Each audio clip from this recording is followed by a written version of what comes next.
What's up, everybody? It's Will here. Thanks for tuning in. Today I'm going to be setting up this late 90s made in Korea Squier Stratocaster. It's a pretty nice playing guitar. It's just been sitting for a long time and it needs a little bit of TLC. I'm also going to be swapping out the pickups for a set of lace sensors. So I'm just starting by removing the strings and next taking off the pick guard.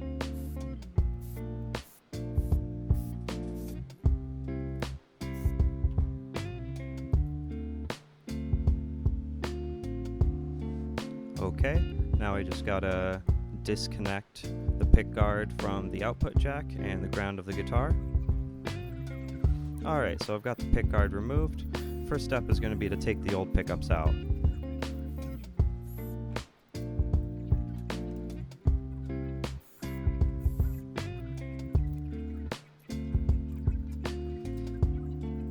Alright, untangle them and desolder. And then unhook the grounds. At this point, I am also just cleaning up some of the old solder off the potentiometer.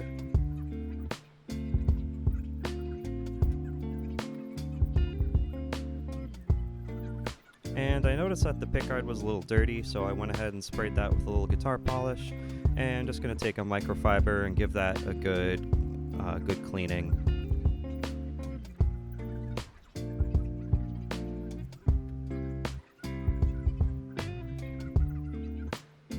Alright, now I'm taking my desoldering pump and removing the old solder from the pickup selector.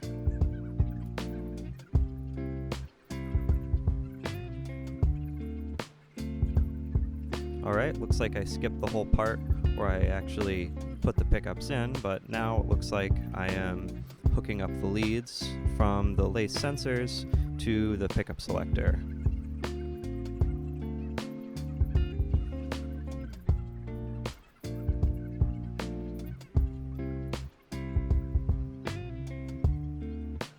Just getting those wires untangled, getting the ends tinned, soldering those in place, cutting off the excess.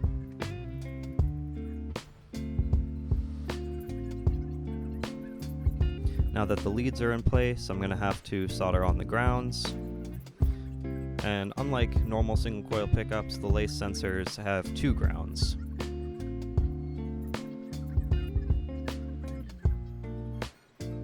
Doesn't really change the whole installation process.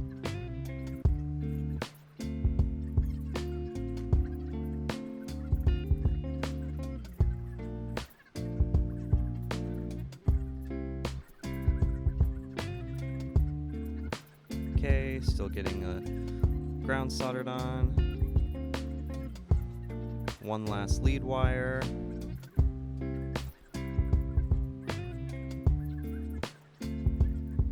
Alright, now I've got a whole mess of wires and I gotta take some time to tidy those up. Dicking around with wires, dicking around with wires.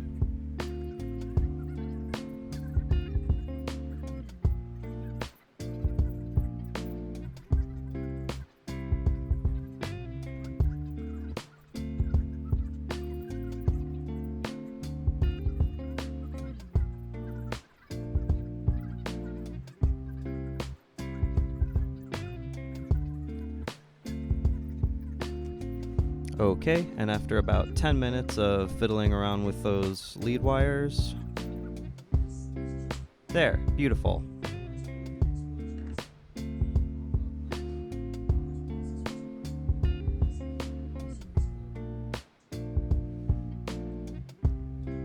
Developing chemical weapons. Over the past few centuries, science and technology have improved our lives immeasurably.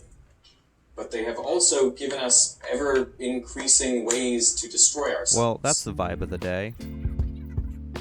And at this point, I noticed that the neck screws were a little loose, which is super duper common with bolt-on neck guitars that have been sitting for a while, so I just went ahead and tightened those up, cleaned some of the dirt off the headstock, And now I'm going to go ahead and give the frets a quick polish with just a little bit of extra fine steel wool.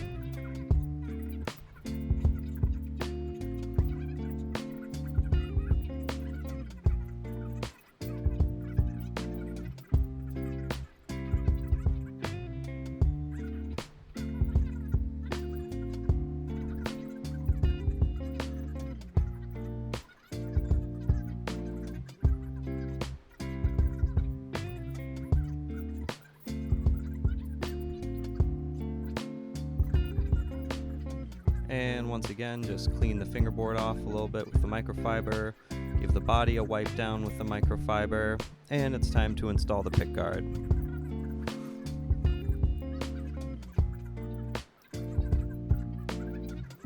Got the 2 grounds, one for the output jack, one for the body, and then the hot. Gotta tin those leads. Always tin your wires, folks. Got out the desoldering pump, remove the old solder from the potentiometer, make my life a little easier.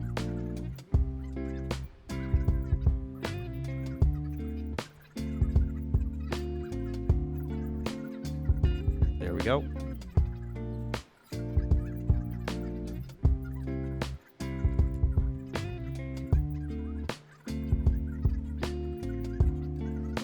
Alright, just got 1 more ground, 2 more grounds.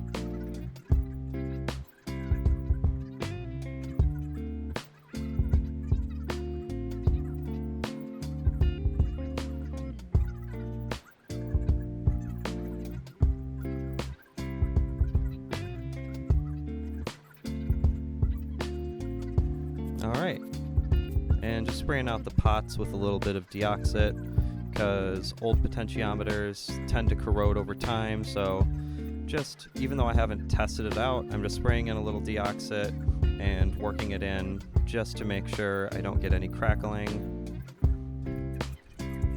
Not pictured, I also sprayed some deoxit into the pickup selector. Alright, and now it's time to throw the strings on.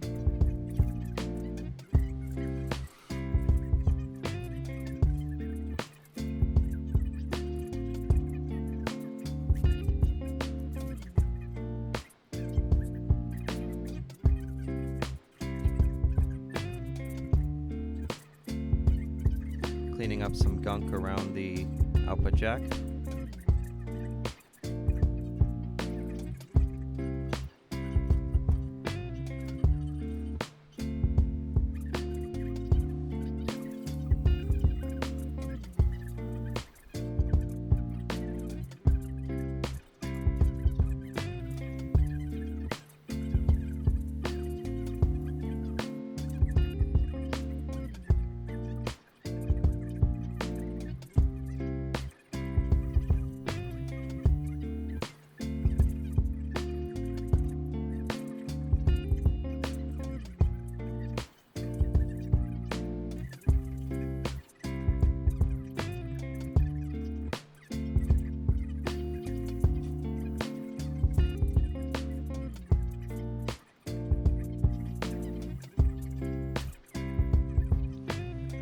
Alright, got the strings on, and now it's time to tune and intonate.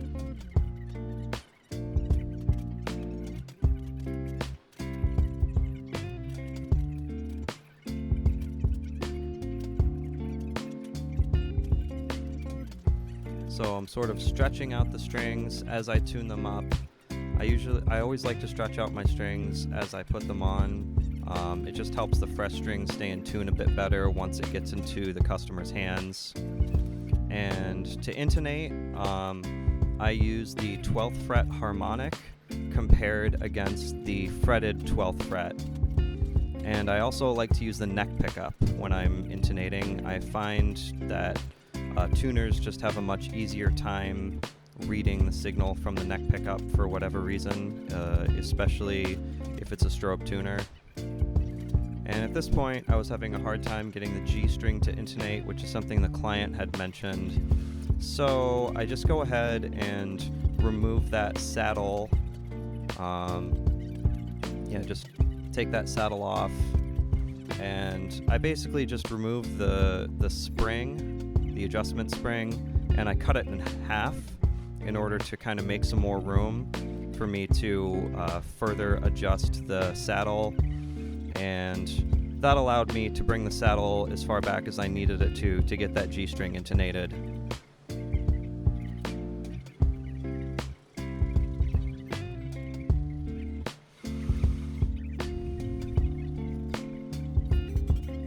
Alright, and now that it's nice and intonated, I'm giving it the first play test.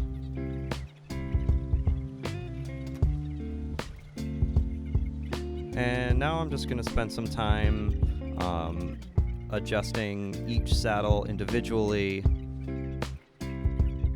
So I'll kind of adjust the saddle, then I'll play the guitar, then I'll adjust the saddles, then I'll play the guitar.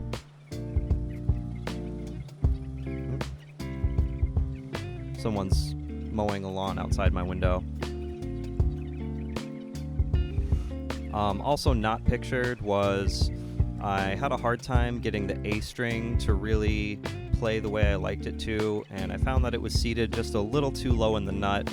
So I ended up just adding a bit of super glue, just a drop of super glue on the nut in the A string, and then filing that down to the point where I give the A string just a hair more height than it had before, which allowed me to get the action nice and low while also avoiding any buzz for those first position chords.